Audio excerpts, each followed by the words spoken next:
So hey guys and welcome back, this is Vivek and you are watching my channel. तो भाई चालू करते हैं, वापस से आते हैं अपने टॉपिक पे, ठीक है। और टॉपिक चालू करने से पहले भाई बहुत अच्छी बात है कि आपने अभी तक यहाँ तक वीडियो देखी। आपका एग्जाम में मेरे को पता है आज, ठीक है। हाँ जी, तो सबसे पहले सर हैप्पी न्यू ईयर, क्योंकि नया साल चालू हो गया। और सर जिनको वीडियो थोड़ी लेट मिल रही है एग्जाम के बाद, तो उनके लिए सॉरी सर, क्योंकि आपने सब्सक्राइब नहीं किया होगा, तो हमारी जो वीडियो है वो आपके एग्जाम से पहले डल गई है। तो अगर आप बाद में देख रहे हो तो उसके लिए आपके लिए बहुत ज़्यादा खेद है, ठीक है। इसलिए कहते हैं सब्सक्राइब करना चाहिए सर। तो नीचे डिस्क्रिप्शन में कोई लिंक दे रखा होगा, या फिर क्या बोलते हैं, आपको पता ही है सर, विवेक मिश्रा इकोनॉमिक्स नाम से हमारा चैनल है और एक एक्सप्लेन नाम से चैनल है। तो किसी पे भी वीडियो डल रही हो आप चैनल को सब्सक्राइब करो फटाफट, ठीक है। हाँ जी, और मेरे से कांटेक्ट करने के लिए तो भाई विवेक मिश्रा इकोनॉमिक्स जो चैनल है उस पर डिस्क्रिप्शन में मैंने आपको इंस्टाग्राम का आईडी दे रखी होगी या फिर लिंक दे रखा होगा, वहाँ पे जाके बात कर सकते हो। तो शुरू करते हैं फिलहाल, ठीक है, आपका चैनल। और लास्ट में फटाफट से खत्म करते हैं, बहुत छोटा चैप्टर होने वाला है, जल्दी से आपका चैप्टर खत्म हो जाएगा, ज्यादा बड़ी वीडियो नहीं है, ठीक है, ताकि आप अच्छे से स्कोर कर पाओ। तो आशा करता हूँ आपकी तैयारी अच्छी तरीके से हो रखी होगी, ठीक है। हाँ जी, फिलहाल तो शुरू करते हैं भाई। और चालू करने से पहले छोटी सी बात, क्या भाई, अगर किसी को नोट्स परचेज करने हैं, ठीक है, क्योंकि एग्जाम बहुत क्या पास में है, तो जल्दी से रिवीजन करने के लिए तो फिर आप इस नंबर पर कांटेक्ट करके नोट्स परचेज कर सकते हो। जो भी मिनिमम अमाउंट होगा वो पे कर देना व्हाट्सएप पे ही, और आप नोट्स परचेज कर लोगे आराम से, कोई दिक्कत तो नहीं ना। चलो फिर ठीक, तो चालू करते हैं। इस बार करते हैं भाई बीकॉम प्रोग्राम और बीकॉम ऑनर्स के लिए बनने वाली सीरीज कंपनी लॉ की, ठीक है। हाँ जी, जिसका चैप्टर नंबर 13 है, जो कि आखिरी चैप्टर है और आपका पूरा सिलेबस खत्म हो गया।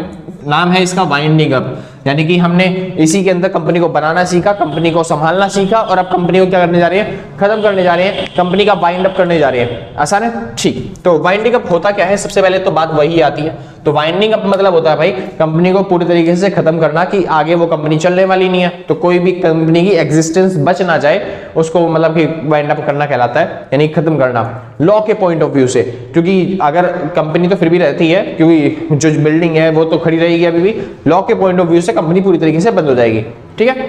हाँ जी, तो वाइंड अप क्या होता है, winding up under this act, liquidation under insolvency and bankruptcy act 2016 is as applicable. यानी कि वाइंड अप क्या होता है, आप दो तरीके से वाइंड अप करवा सकते हो, या तो ये वाला जो एक्ट है उसके अकॉर्डिंग, या फिर इंसॉल्वेंसी और बैंकरप्सी का एक्ट आया है नया 2016 के अंदर, समझ में आया। हाँ जी, लिक्विडेशन का एक्ट आया है, इंसॉल्वेंसी और बैंकरप्सी का, आप उसके तहत क्या बोलते हैं अपनी कंपनी को क्या कर सकते हो, वाइंड अप करवा सकते हो।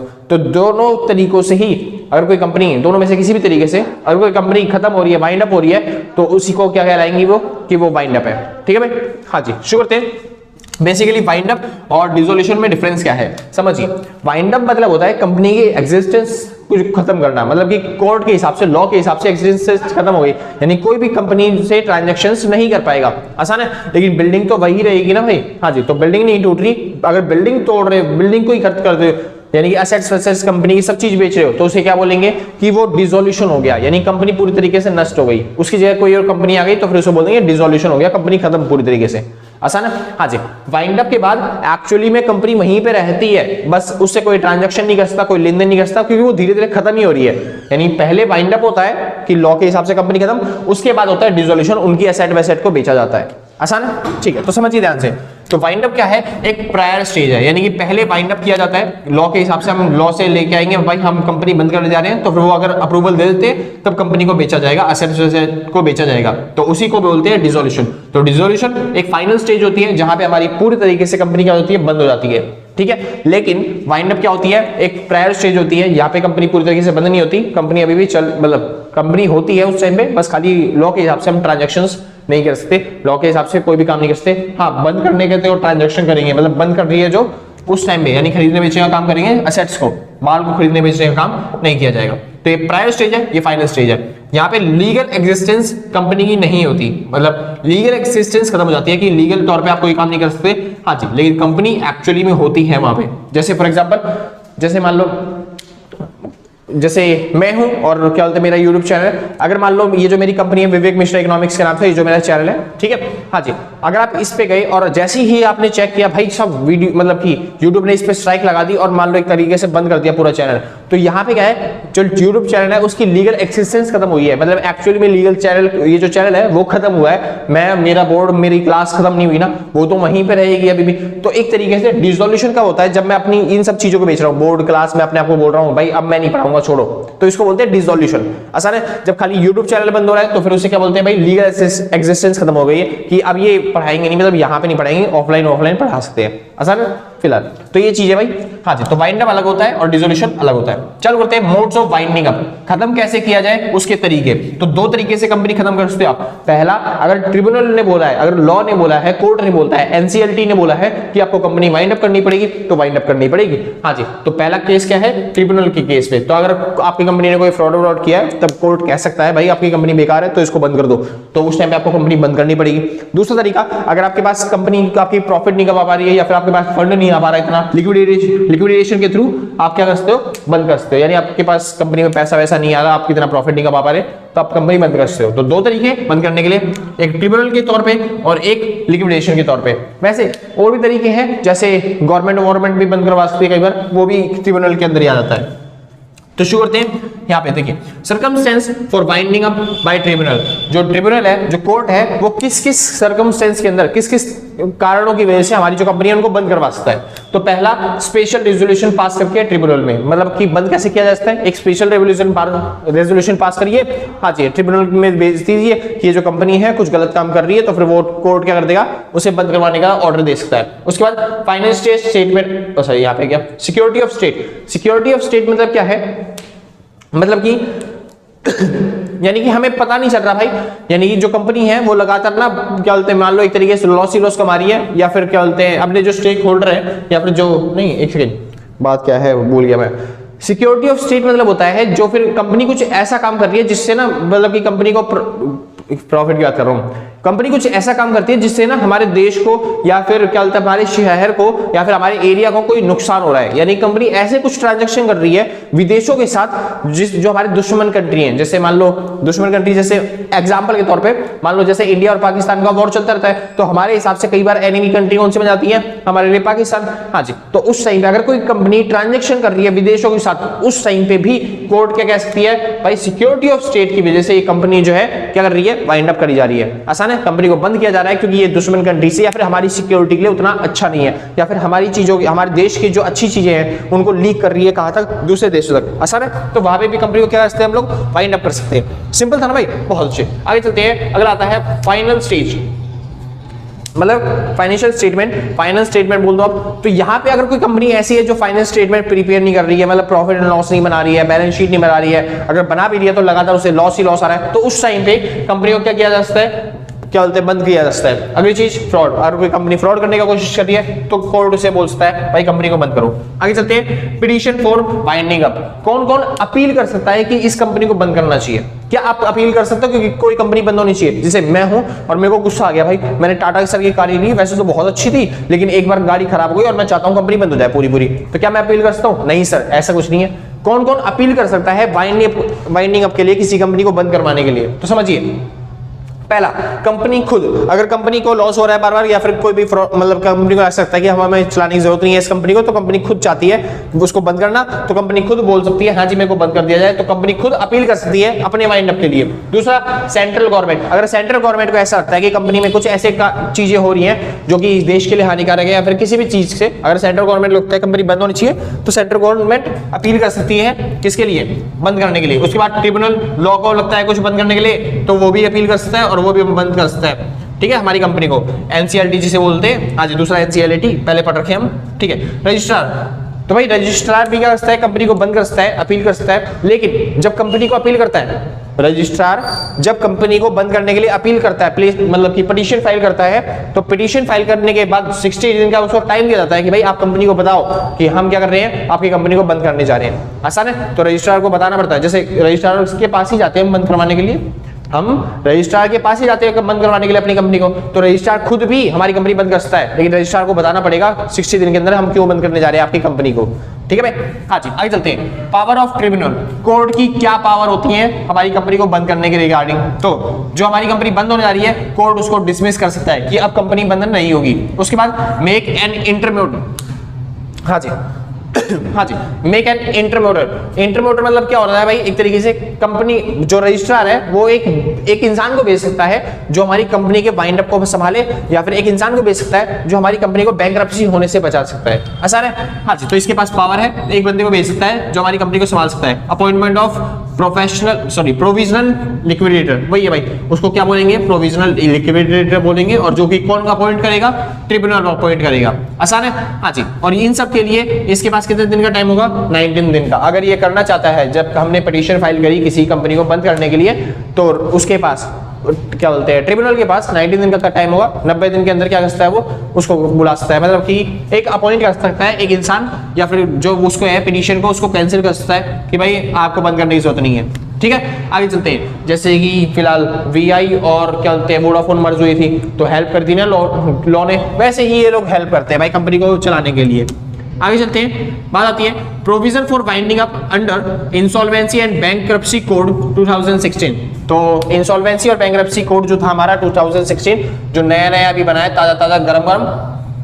हाँ जी, इसके अंदर क्या बोलते हैं, प्रोविजन क्या क्या है, किस तरीके से कंपनी को बंद किया जाएगा, उसके बारे में। तो शायद से क्वेश्चन ज्यादातर चांसेस है इस पूरे चैप्टर में से बस खाली इसमें से आने के।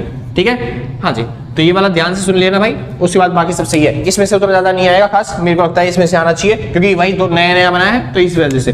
Provision for winding up under insolvency and bankruptcy code 2016 के अंदर इंसॉल्वेंसी और बैंकरप्सी। ये दिमाग खराब हो रहा है अभी फिलहाल, एक तो बाहर नॉइस आ रही है और पता नहीं माइक में क्या चोरी होगी, तो फिर दिमाग खराब हो जाएगा पूरा एडिटिंग करने के टाइम पे। क्या बोलते हैं, और क्या बोलते हैं, कल 3 वीडियो बनाई रात तक जाग के, उसके बाद वीडियो को अपलोड किया भाई, फिर न्यू ईयर भी था कल, तो पार्टी में गए, रात को सोया नहीं, सुबह उठ के आपके लिए वीडियो बनानी है, उसके बाद एडिटिंग करनी है वीडियो को, मतलब 3 घंटे वीडियो बनाने में लगेंगे, एडिटिंग करने में लगेंगे, फिर उसके बाद अपलोडिंग में लगेंगे। नेट देखो, सीएम का वाईफाई चलता नहीं, क्योंकि दिल्ली में रहते हैं सर, सीएम का वाईफाई जब मिल ही रहा है तो क्यों नहीं यूज करा जाए, है ना। तो ये गरीब इंसान क्या करेगा यार, इतना मतलब कैसे अपलोड करे इतने सारी, क्योंकि भाई इतना हमारे पास नेट मिलता नहीं ना, इतनी बड़ी फाइलें अपलोड कर दे, 40 मतलब 5 क्या बोलते हैं जीबी की फाइलें होती हैं, तो क्या करा सकता है एक वीडियो। चलो फिलहाल बाकी सब सही है, कोई दिक्कत नहीं है, बस दिमाग थोड़ा सा भसड़ हो रहा है। अब जाके शांति से सोऊंगा, आज संडे का दिन, न्यू ईयर का दिन। ठीक है, ये मत बोलना पहला दिन सोएगा तो हर पूरे दिन जिंदगी सो जाओगे, नहीं जी ऐसा कुछ नहीं है। क्या बोलते हैं, आराम करेंगे सर, आप इतनी मेहनत करिए पूरी टाइम में, मतलब कि लगातार लगा होता 3-4 दिन से लगातार 2 वीडियो, एक वीडियो, है ना भाई, शाबाशी तो नहीं देनी बनती है, क्योंकि आप लोग तो दोगे नहीं। तो फिलहाल होप आपका एग्जाम अच्छा जाए भाई। ठीक है, शुरू करते हैं। प्रोविजन फॉर वाइंडिंग अप, ये मोस्ट इंपोर्टेंट टॉपिक है, इसको ध्यान से सुन लेना। Provision for winding up insolvency bankruptcy code 2016 के हिसाब से, यानी जो नया इंसॉल्वेंसी बनी है उसके हिसाब से। ठीक है, हाँ जी, इंसॉल्वेंसी एंड लिक्विडेशन। हाँ जी, ये जो है इस प्रोविजन में कौन से लोग आएंगे, वो लोग आएंगे जो अपनी फर्म को बंद करना चाहते हैं इंसॉल्वेंसी और लिक्विडेशन की वजह से, यानी कि जिनके पास पैसे कम है या फिर कोई इंसॉल्वेंट दिवालिया घोषित कर रहा है अपने आप को, तो वो लोग इस मतलब वो कंपनियां यहां पे आके अपना लिक्विडेशन करवा सकती हैं, इस कोड के अंदर आ जाएंगी 2016 के अंदर, प्रोविजन के अंदर। ठीक है, हाँ जी, बस मिनिमम रिक्वायरमेंट क्या है उसकी, मिनिमम रिक्वायरमेंट है कि उनके पास मतलब जो केस है वो 1 लाख या उससे ज्यादा का पहुंचता है, या तो आपका लिक्विडेशन हो रहा हो, या फिर बैंकरप्सी, या फिर इंसॉल्वेंट हो रहा हो। ठीक है, कंपनी डूब रही हो किसकी वजह से, पैसे की वजह से, या फिर क्या बोलते हैं मिनिमम रिक्वायरमेंट जो हो वो 1 लाख से ऊपर की हो। आसान है, यानी रिक्वायरमेंट कैसे सर, रिक्वायरमेंट मतलब होता है जब कंपनी डूब रही है तो उसको क्रेडिटर को पे करना पड़ेगा, अपसेट और लायबिलिटीज को बेचना पड़ेगा। तो अगर 1 लाख से ज्यादा का केस है कि आपको 1 लाख से ज्यादा पे करना पड़ रहा है, तो वो इसके अंदर आ सकती है कंपनीज। चार्ज करते हैं। ठीक है, वो कह रहा है 1 लाख से छोटी भी कंपनी होती है सर, कुछ 1% कंपनी होती है ना, जैसे मैंने एक कंपनी खोल ली और मैं बैंकरप्सी जा रहा हूँ, 1 लाख रुपए मेरे पास होता तो मैं बिना नहीं कौन सी कंपनी खोल देता, है ना भाई। फिलहाल शुरू करते हैं। फिलहाल बात आती है भाई, पहला कॉन्वे ए बोर्ड मीटिंग, एक बोर्ड मीटिंग बिठाना। ठीक है, हाँ जी, तो इसके अंदर क्या किया जाएगा, पहले जैसे ही आप इसके अंदर एंटर करोगे तो आप एक बोर्ड मीटिंग बिठाओगे, उस मीटिंग के अंदर आप रेजोल्यूशन पास करोगे कि आप अपनी कंपनी को क्या करने जा रहे हो, बंद करने जा रहे हो। ठीक है, फिर आप अपनी एसेट्स और लायबिलिटीज को बेचोगे, और जितने भी अगर मान लो, हाँ ये चीज होनी चाहिए, उस कंपनी के अंदर फ्रॉड नहीं करोगे, यानी कि आप बंद होने जा रही है ना, तो फ्रॉड नहीं होना चाहिए जब आप एसेट और लायबिलिटीज को बेच रहे हो। ठीक है, और जो वैल्यूएशन रिपोर्ट आएगी, यानी आपने कितनी एसेट्स को कितने वैल्यू पे बेचा, कितने क्रेडिटर को कितने वैल्यू पे पे किया, ये सारी की सारी रिपोर्ट आप किसके पास फाइल करोगे, रजिस्ट्रार के पास। किसके पास फाइल करोगे, रजिस्ट्रार के पास। सबसे पहला स्टेप यही होगा। आसान है, हाँ जी, आप मीटिंग बिठाओगे, उसके अंदर स्पेशल रेजोल्यूशन पास किया जाएगा, और आप पे करोगे लायबिलिटीज और एसेट के बदले में, फ्रॉड के बिना, और वैल्यूएशन रिपोर्ट जो होगी वो किसके पास भेजी जाएगी, रजिस्ट्रार के पास। सिंपल भाई, ठीक है। कॉन्वे ऑफ जनरल मीटिंग, उसके बाद एक दूसरी मीटिंग बिठाओगे जिसको बोलेंगे कॉन्वे ऑफ जनरल मीटिंग, ठीक है, जो कि 4 हफ्ते बाद ही होगी, इसके 4 हफ्ते बाद ही होगी ये वाली मीटिंग, ठीक है। हाँ जी, तो 4 हफ्ते बाद जो मीटिंग होगी कॉन्वे मतलब जनरल मीटिंग, उसके अंदर क्या होगा भाई, हायर प्रोफेशनल एडिक्वेट मतलब लिक्विडेटर, एक हायर करेंगे हम प्रोफेशनल लिक्विडेटर, क्योंकि कई बार तो ट्रिब्यूनल प्रोवाइड कर देती है हमें प्रोफेशनल लिक्विडेटर, मतलब लॉ दे देता है हमें एनसीएलटी, और कई बार क्या होता है हमको खुद को ही हायर करना पड़ता है एक प्रोफेशनल लिक्विडेटर, ठीक है। तो हम 4 हफ्ते के अंदर एक जनरल मीटिंग बिठाएंगे और वहां पे क्या होंगे, प्रोफेशनल लिक्विडेटर हायर करेंगे जो हमारी एसेट और लायबिलिटीज को बेचने में हेल्प करेगा, क्योंकि अभी बेची नहीं है, ठीक है, मतलब कि हिसाब लगाया है कि भाई एसेट और लायबिलिटी के लिए इतना पे करेंगे हम चलते बेचने के लिए, ठीक है। आगे चलते हैं, बात आती है तीसरा पॉइंट, नाम क्या है, अप्रूवल ऑफ क्रेडिटर। अब क्रेडिटर से अप्रूवल लेना पड़ेगा, जैसे कि हमारे पास मान लो 80,000 के क्रेडिटर है, तो हम बैंकरप्सी होने वाली है तो हम पैसा चुका नहीं पाएंगे, तो हम बोलते हैं सर 80,000 के क्रेडिटर है, कुछ छूट दे दो, मतलब 60,000 पे कर दूं, 70,000 पे कर दूं, मतलब उनसे अप्रूवल लेंगे कि आपको इतना पे कर दे तो चल जाएगा काम, कोई दिक्कत नहीं ना। अच्छा जी, तो इसी तरीके से तो आपको 2/3 का अप्रूवल मिल जाना चाहिए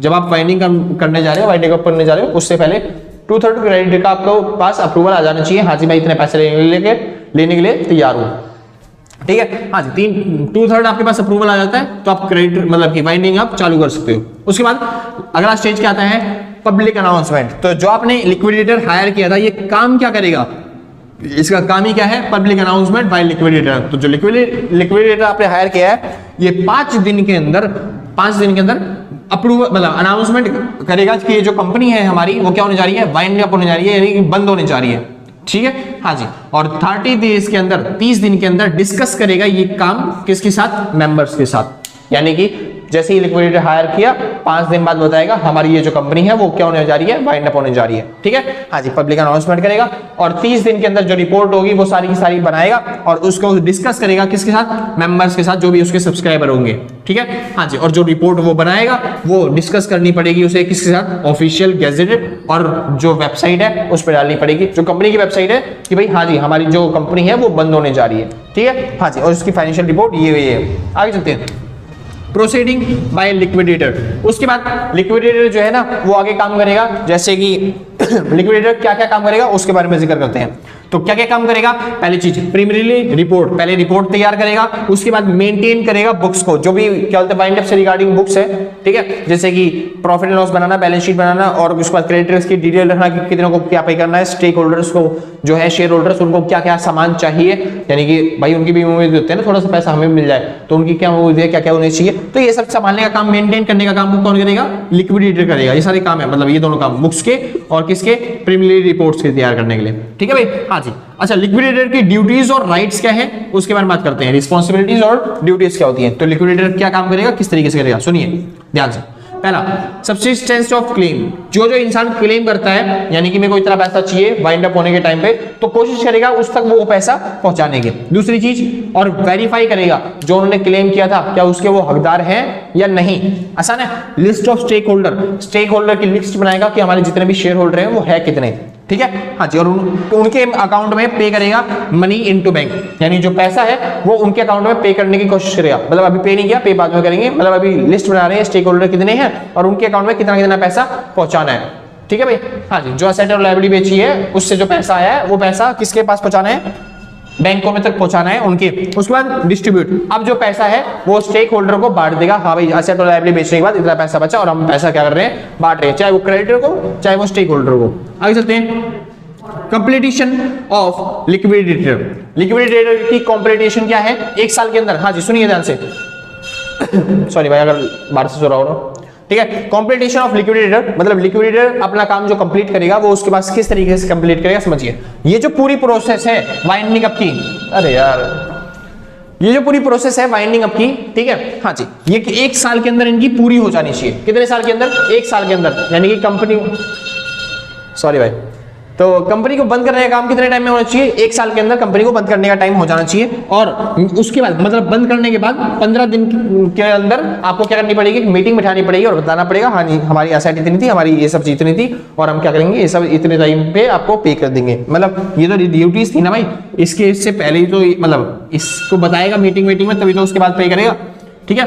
हाँ जी, उसके बाद क्या आता है, प्रिपरेशन ऑफ फाइनल रिपोर्ट्स। तो ये फाइनल रिपोर्ट्स तैयार करने का काम वो इसी का होगा, ये फाइनल रिपोर्ट्स तैयार करेगा वाइंड अप से रिलेटेड, क्योंकि 1 साल बाद हो गया ना, 1 साल बाद पूरी कंपनी बिक चुकी है, वाइंड अप हो चुकी है। हाँ जी, तो ये फाइनल रिपोर्ट्स तैयार करेगा कि भाई फाइनल रिपोर्ट्स हमारी ये है और इस तरीके से प्रॉफिट चल रहा है, इस तरीके से लॉस चल रहा है। हाँ जी, कंपनी इस तरीके से वाइंड अप हो रही है, जो भी फाइनेंशियल रिपोर्ट थी वो तैयार करेगा और उसको सबमिट करेगा किसके पास, फाइनल रिपोर्ट्स को सबमिट करेगा डायरेक्टर्स के पास और एनसीईआरटी के पास, लॉ के पास, और जितने भी स्टेक होल्डर होंगे, डायरेक्टर्स होंगे, उनको दिखाएगा हमारी कंपनी बंद हो रही है, तो ये इसकी प्रॉब्लम्स है और ये सब इसकी रिपोर्ट्स आई हैं। आसान है। हाँ जी, और उन्होंने अप्रूवल दे दिया, तो उस अप्रूवल के बाद वो फाइनल रिपोर्ट कहाँ पे सबमिट हो जाएंगी, फाइलिंग ऑर्डर टू आरओसी को सबमिट कर देगा और आरओसी उस कंपनी का पूरा वाइंड अप कर देगी, यानी पूरी तरीके से कंपनी क्या हो गई, खत्म हो गई। आसान था भाई। हाँ जी, तो यहाँ पे खत्म होता है पूरा आपका चैप्टर जो कि था वाइंडिंग अप, और यहाँ पे खत्म होती है पूरी की पूरी वीडियो आपकी। होप आपका एग्जाम बेस्ट तरीके से हो पूरा। ठीक है जी, तो मेरी मेहनत खत्म हो गई। सर धन्यवाद, आपने इतना साथ दिया, मेरे चैनल को सब्सक्राइब किया। ठीक है। हाँ जी, और अभी भी सब्सक्राइब नहीं किया तो सर जल्दी से जाओ, नीचे डिस्क्रिप्शन में लिंक दे रखा है, मैंने या तो कर दो विवेक विषय इकोनॉमिक्स के नाम से सब्सक्राइब। ठीक है। हाँ जी, और जिन्होंने ऑलरेडी कर रखा है सब्सक्राइब, सच बता रहा हूँ भाई साहब, सच में दिल से, कलेजों से, गुर्दों से, फेफड़ों से, शरीर के अंग अंग से भाई, इस उंगली दिख रही है ना, ये उंगली, इस उंगली के यहां से भी, इस यहां से भी आपको थैंक यू है। सुना है, शरीर के अंग अंग से थैंक यू है। और जिसने नहीं करा बाद में कर दियो आराम से, कोई दिक्कत नहीं है, कोई आफत नहीं है हमारी भाई। ठीक है। हाँ जी, आपके एग्जाम दे आओ फिर उसके बाद कर देना आराम से, हम भी यही हैं, आप भी यही हैं, मिल जाओगे बाद में। ठीक है भाई, हम ढूंढ लेंगे कहीं ना कहीं से। तो ठीक है भाई, इतना। हाँ, एक चीज और भाई, दोबारा से मतलब कि 10 जनवरी से ही वीडियो डलने वाली है, किसके लिए, सेमेस्टर 1 के लिए, सेमेस्टर 4 के लिए और सेमेस्टर 6 के लिए। तो अगर आप उनमें से हो जिनका भाई बहन या फिर आप लोगों को अगर पढ़नी है क्लासेस, तो उनको बता देना, रिकमेंड कर देना। ठीक है, बाकी चलता है सब चीज। ठीक है, तो होप आपका एग्जाम बेस्ट है। तो हैप्पी न्यू ईयर एक बार और। तो आज के लिए बस इतना ही, मिलते हैं कल सेम टाइम सेम दिन, और टाटा बाय बाय।